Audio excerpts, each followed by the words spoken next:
Reddit, what's the most chaotic good thing you've ever seen? I teach English as a foreign language to high schoolers. I have one class where the class clown is always trying to be disruptive, but his method is to shout encouragement whenever someone answers a question. Like, "You a genius," or "You so intelligent." I have to act annoyed because I know he'll stop doing it if he ever knew how much I effing love it. I like putting coins in the treat machines at the local zoo's goat feeding station. It's fun to see the kids so excited and the parents pissed that they're forced to stop and let their kids feed the goats. Not super chaotic, but hey, $20 goes a long way. I've never seen it personally, but I rather like Richard Ankram's Guerrilla Public Service. There was a sign on a freeway in the Los Angeles area that was providing confusing directions, so he fabricated an overlay to Caltrans standards and installed it himself without any sort of government permission. Caltrans eventually found out, inspected it, and allowed it to stay. I was leaving a client meeting in a dodgy part of town. Social worker and a person walking on the street had something stolen from them and shrieks. Suddenly this other guy jumps out of a trash bin in the parking lot. He was dumpster diving, hops on his bicycle, and chased that effer down. It was pretty incredible. Friend of mine used to live in downtown Toronto. At one point she'd given a spare comforter to a homeless man to keep warm through our hellish winters. Fast forward a couple months and she's cutting through the park at night to get to her apartment. Some guy stops her, clearly with bad intentions. Looks grim. Comforter bro comes flying out of nowhere with comforter draped like a cape. Bad dude is scared shitless and runs. Comforter bro escorts friend through park to safety. Cover. My grandma was a kindergarten teacher for 50 years. Yup, you read that right. She retired at the mandatory age of 72. It was a small community, most economically okay, but some poverty. Every few years grandma would develop a case of the clumsy. She'd trip while watering the plants, and wouldn't you know it, but she'd spill a bit of water on the child that was unwashed, and wore the same clothes for weeks. Nothing for it, but to make up for her mistake by giving him a bath and clean clothes, then return the clothes she messed up after she cleaned them. A case of clumsy would last the whole school year, and oddly enough she tripped near the same child every time. The case of clumsy often meant she miscounted her grandchildren every morning and made an extra lunch. Would you mind taking it so it doesn't go to waste? Me and a friend got some black spray paint and went to an underpass near us that had a bunch of gang tags and profanities all over it. We covered as many as we could before the cops saw us. The cop was super chill, let us finish covering everything up, but forced us to give him the spray cans we had and brought us home. He was chill enough to drop us off a little distance away from our houses, so we didn't get seen by our parents or anything. Told us we have a great mindset, but needed to apply ourselves to more legal and beneficial things. About the Great British Bake Off hosts. When contestants do cry out of frustration or disappointment, generally Mel and Sue stand near them and use unairable language, so the embarrassing footage is tainted and won't make it into the final edit. I had a friend whose neighbor had a dog. I was at friend's house one day and noticed that the dog was chained to a very large tree in the shed backyard with no food or water dishes nearby. We lived in northern Arizona at the very beginning of the summer. I commented on the weight of the chain as I filled a dish with water to my friend. She told me that they leave her outside 24/7 rain or shine and occasionally come out and just dump a bag of food on the ground. I was horrified. She was a sweetheart. I also noticed that she looked like she'd recently had puppies, but I saw none. My friend didn't know where they went, but we found out from another neighbor that they'd all died. I was completely heartbroken.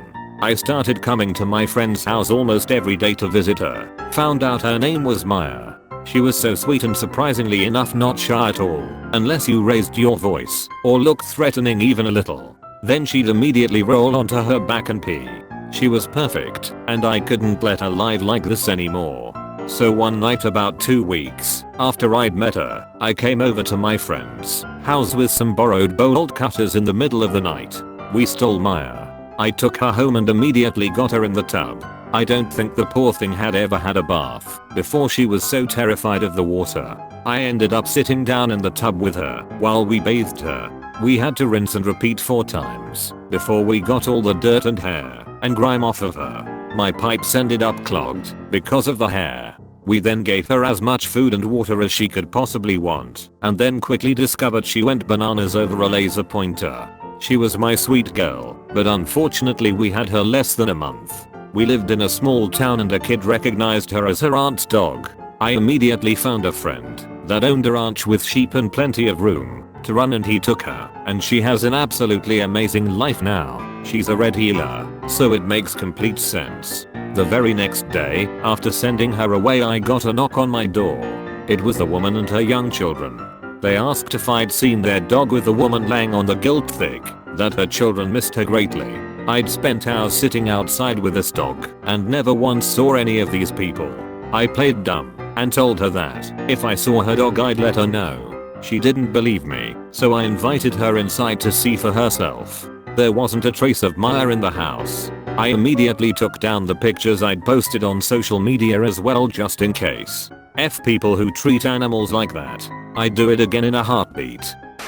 I flunked my final years of secondary school because I was being rebellious. I ended up in college doing a tech course because I left school with basically no qualifications. The majority of other students had learning disabilities or were basically heading to prison, all of them but me, and one other girl had support workers. I befriended one guy, I'll call him Ryan. Ryan was a good kid from an abusive household, had serious anger management issues, and would often flip out during class when he got frustrated. He was a funny guy, but always got into trouble. One time whilst waiting for a lesson in the college library, he jokingly was messing with a fire extinguisher and set it off, spraying the corridor and some students. There was an investigation into who set it off, and I took the blame for it. In a meeting with the principal, who knew blatantly it wasn't me, I explained Ryan needed this course more than I did. I ended up being expelled from the college and went on and applied myself to become a web developer. Years later I found Ryan on Facebook. He had finished his course, gone on to do carpentry, and had a wife and 2 kids, and had stayed out of trouble, and was now self-employed. The time I did something like this, I worked in daycare, and over the summer the kids had to bring their own lunch.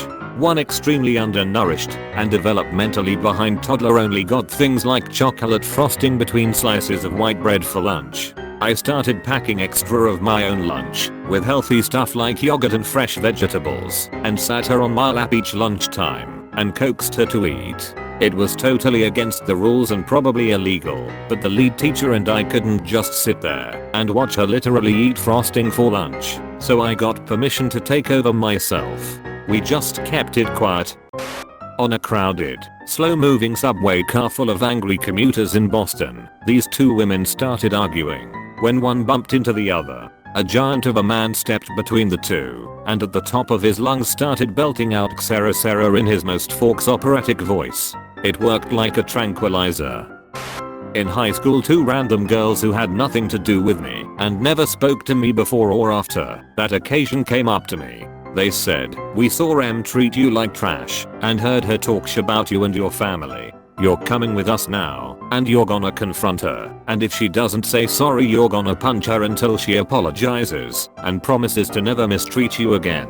You can't let her do that to you, but we know you won't say anything, so we'll help you out with this. If we get caught, you tell them, the teachers, we forced you to do it." Of course such a thing was against the rules. We were supposed to inform teachers about bullying and not confront others by ourselves, except the teachers didn't really care, and so the bullies got away with it. This resulted in the school having a rampant bullying and violence issue. I knew fighting was against the rules and was scared of being suspended or worse, and besides that I'd rather let someone bully me than hurt anyone. But no matter how little me tried to get out of the situation, the girls would not accept no for an answer. So I was forced to go up to my bully, who had been treating me like shit for the past couple months, and confront her, with the 2 girls right behind me. They were hell-bent on not letting me or her continue with this any longer. They even said, "Hey, this girl here has something to say to you," so that I had no other choice than to actually do exactly what they told me to do. Once I confronted her, the girl went real quiet, apologized all nicely, and never bothered me again. And that's how two strangers, who saw that I was being mistreated and didn't give a shit about breaking the rules, taught me how to stand up for myself. I've seen a grizzled old-ish guy pull a mother who hit her kid for crying out of her seat by the collar and grumble at her how he'd show her how it feels to be hit for crying if she kept going. In the most disdainful tone I've ever heard in real life, he then told her to sit back down and dropped her in her seat. When the nice police people came, nobody had seen a thing. I sometimes call apartment complexes that I know don't offer recycling service and I pretend to be interested in an apartment. Then I ask if they have recycling and back out once they say no. I do this to the same ones from different numbers over the course of a few months, so they don't get suspicious. Sometimes I have friends call too. So far only one has added recycling, but I'm still working on the others. This one actually happened yesterday at work. A girl and her mom came in and got a few sandwiches, but the girl wanted a brownie. They were paying cash, but were like $3 short for the brownie. The girl didn't throw a fit or anything, but was pretty sad. I was just gonna let them take it. It's just a brownie. But before I can say anything, the guy behind them says I would like all but 5 of your brownies. Mind you, this is like 40 brownies, which costs like a $110 of just brownies. He proceeds to then give the girl all of the brownies, which needed 3 bags, just to carry all of them. The girl was ecstatic, and everyone else was laughing their ass off. We'll never forget you, Brownie Man.